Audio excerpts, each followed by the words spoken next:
Summary of Games at Twilight by Anita Desai. One hot summer afternoon, a group of kids talk their mother into letting them play outside as long as they stay on the house's porch. When they go outside to play hide and seek, they argue about who will be it. One of the girls, Mira, who is the mother of the group, thinks that they will play a game to figure out who is it. This makes an older boy called Ragu it, and all the other kids run away to hide. Ragu quickly finds a smaller boy named Manu, who is the first one to leave. Ravi, one of the younger kids, sneaks into a locked shed through a small hole in the wall and hides there.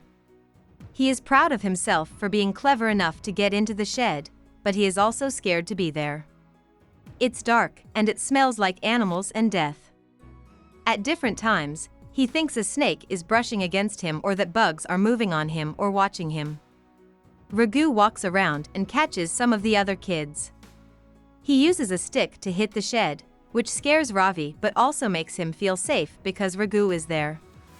Ravi feels a tickle on the back of his neck and hesitates in fear before squashing a spider that is moving on him. He stands still with his hand on his neck as he looks around the shed. He can feel his legs getting tired.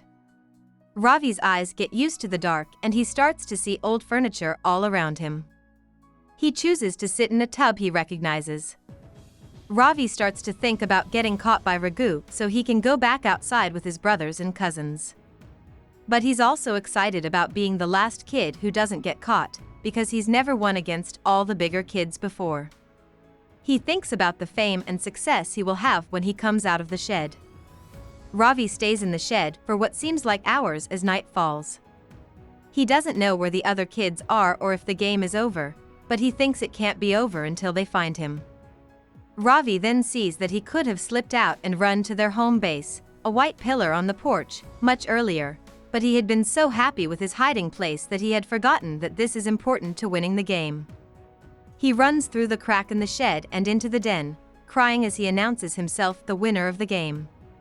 When the other kids see Ravi, they are shocked because they had forgotten all about him. They had moved on to a lot of other games and hobbies. Now, they are playing a game where two kids make a tube with their arms and the other kids duck under it while they sing a song about being remembered after they die. Ravi's kids and mother tell him to stop crying and play, but he doesn't want to. Instead, he lays down on the grass with his face down, feeling like a nobody. About the author. Anita Desai was born in India to a German mother and a Bengali father. She and her two older sisters and older brother grew up in New Delhi. Outside of her home, she spoke Hindi, Bengali, Urdu, and English. At home, she spoke German. Desai got a BA in English literature from the University of Delhi in 1957. The next year, she married Ashvin Desai. The couple has 4 kids, one of whom is the author Kiran Desai. Desai co-founded the publishing company Writers' Workshop in 1958. Her first book, Cry the Peacock, came out in 1963. In 1958, she noticed that there weren't many Indian writers who were published in India and the UK. Clear Light of Day came out in 1980, and In Custody came out in 1984. In 1993, she got a job teaching creative writing at MIT. She also kept writing books and short stories. Desai has written 17 books and several collections of short stories. Desai has also taught at Mount Holyoke College, Baruch College, and Smith College, and she has been nominated 3 times for the Booker Prize. Hope we summarized it fully and you liked it. Please hit the like button and subscribe to our channel so that we are motivated to create more videos.